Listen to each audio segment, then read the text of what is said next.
Hello guys, good morning. This is Autoboy Zone. So welcome to my YouTube channel. So ngayong araw guys, may dinadiagnose at papalitan tayong mga parts. Ito sa Dodge Charger na 2014. So itong tunog na to, na symptoms niya, common na to guys sa mga sasakyan. Yung lagatok, lagabog, tapos langit-ngit, tapos mayroon pang lagapak na tunog. So ito guys, yung pinapakita ko sa inyo guys, yan yung front shock absorber na naglalangit-ngit, pati yung bushing ng stabilizer bar. So halos lahat guys ng pangilalim nito guys is papalitan natin, pati yung stabling, kasi puro na talaga guys sira yung suspension na components niya, mga bushing, ball joint. So sundan nyo lang guys yung video para makakuha kayo ng idea kung ano ang mga pinalitan nitong sasakyan na to, base doon sa mga ingay niya na lagatok, langit-ngit at iba pa.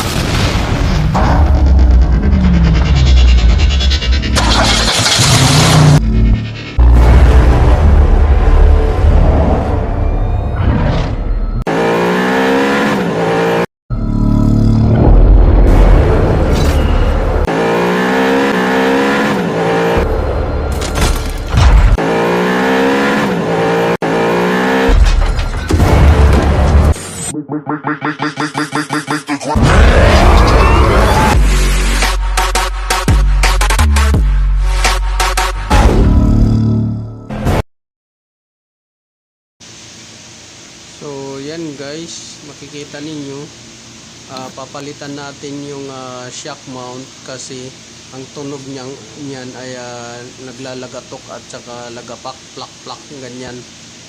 Tsaka tok ang tunog niyan pagka nahams, nalubak, ganyan siya guys. Pati yung shock absorber kasi langit-ngit na yan guys dahil wala ng fluid yung shock absorber. So may leak na rin yung shock absorber guys. Tapos yung stabilizer link, yan ay sira na rin yung joint niya guys, pati na yung bushing niya. So lagatok tsaka langit-ngit yung tunog dyan. So pati yung kabila ganun rin, stabilizer link na sira din, pati yung upper arm sira din yung ball joint niya, pati yung bushing guys. So yun lang guys, sundan nyo lang yung video sa ating job repair kung ano yung mga papalitan kong parts na pangilalim suspension, kung saan may lagatok, lagapak at saka lagabog, langit-ngit. So dyan guys, makikita ninyo, halos tinanggal na lahat yung mga suspension niya. Yan yung camber link niya na sa likuran, papalitan din natin yan kasi sira yung bushing. So Dodge Charger yung ginagawa natin guys, pero halos common naman yung tunog na to guys sa mga sasakyan na ano. So yung camber link yung papalitan natin, tapos yung compression na link niya, tapos dalawa yan, left and right compression link, tapos yung camber link, sira din yung mga bushing, pati yung strut arm, yan left and right, sira din yan guys, yung bushing tsaka ball joint, pangharap yan siya guys. So ang tunog niyan lagatok tsaka lagabog pagka nahams ka na lubak. So yan, engine mount, lagatok naman yan pagka nag-acceleration ka guys, saka lagabog pagka nalubak, nahams siya. So marami tayong papalitang parts guys, kung saan ang mga problema nito bumibigay na guys yung mga bushing. So ito naman yung toe link guys na pang huli, pang likuran, sira din yung mga bushing niyan. So papalitan natin yan guys, Ang maiiwan na lang talaga dyan guys sa likuran ay ang shock absorber. Kasi yung halos lahat ng kagaya niyan, tension na link, sira din yung bushing. So yung tension link, camber link, compression link, tsaka toe link, puro sira yung mga bushing guys.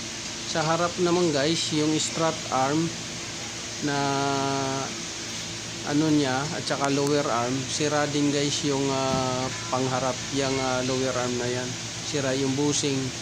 So upper arm, lower arm, strut arm, tsaka link, bushing ng bar sa pangharap, papalitan din natin yan guys lahat dahil puro sira na rin yung bushing at saka yung ball joint.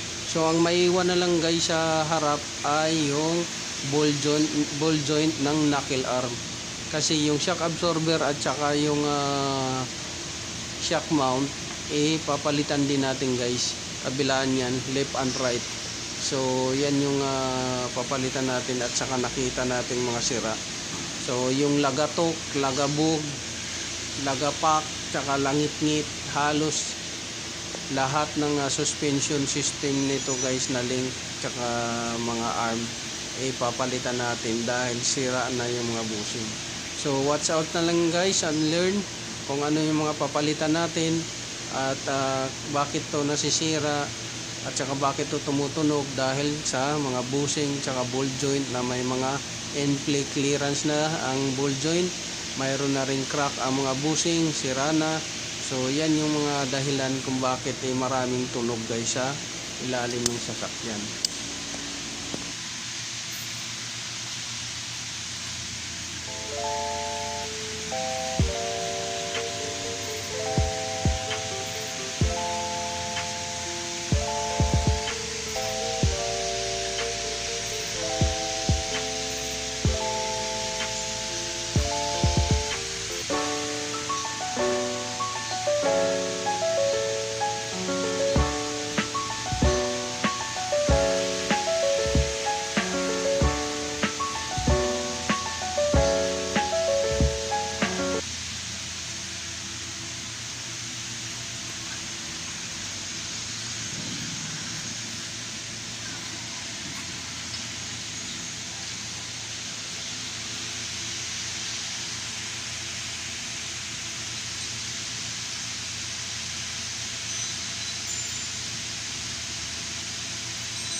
So dyan guys, makikita ninyo halos lahat na ilabas na yung mga papalitan nating parts.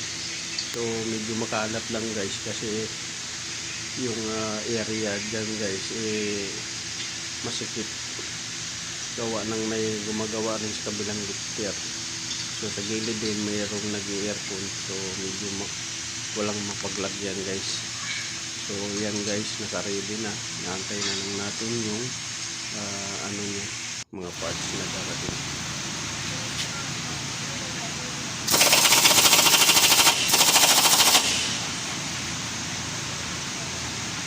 So dyan guys, inuunti-unti na namin na ikabit yung mga parts. Yan yung tooling, tapos yung camber link na ikabit na rin, pati yung tension link, saka yan, compression link, tapos yung sa taas, camber link. So compression link, camber link, tool link, saka tension link yung naikabit natin sa likuran guys.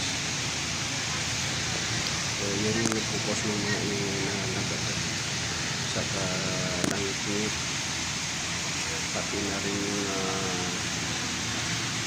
tagapak niya pag na-ham. So yun yung nagpupos ng mga so sundan nyo lang guys yung video. So ito natin naikabit guys yung mga parts, yung compression link, tapos yung tooling, tapos yung sa taas yung camber link, saka yung tension link. So hopefully ito guys ayos natin, mawala yung kasi ito lang yung nakita namin na sira yung mga bushing. So sa pangharap naman kadalasan sira yung bushing at sira rin yung mga ball joint.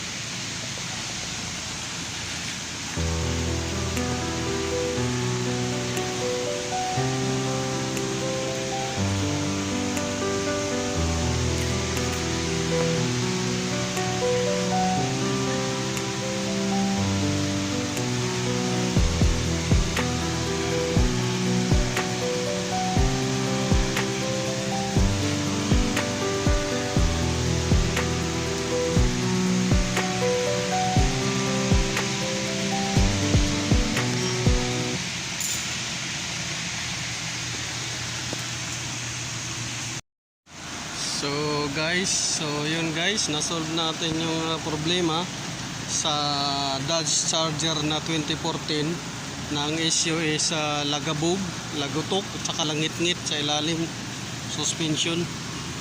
So okay na siya guys, na road test na to.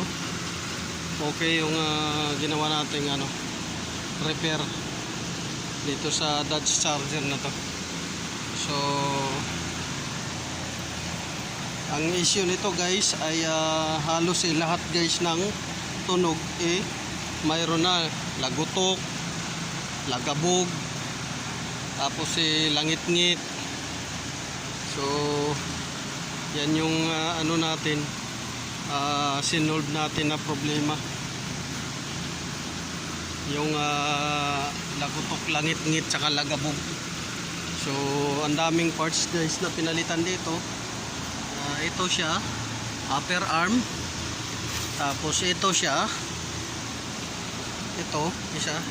upper arm to guys, ito siya toe link.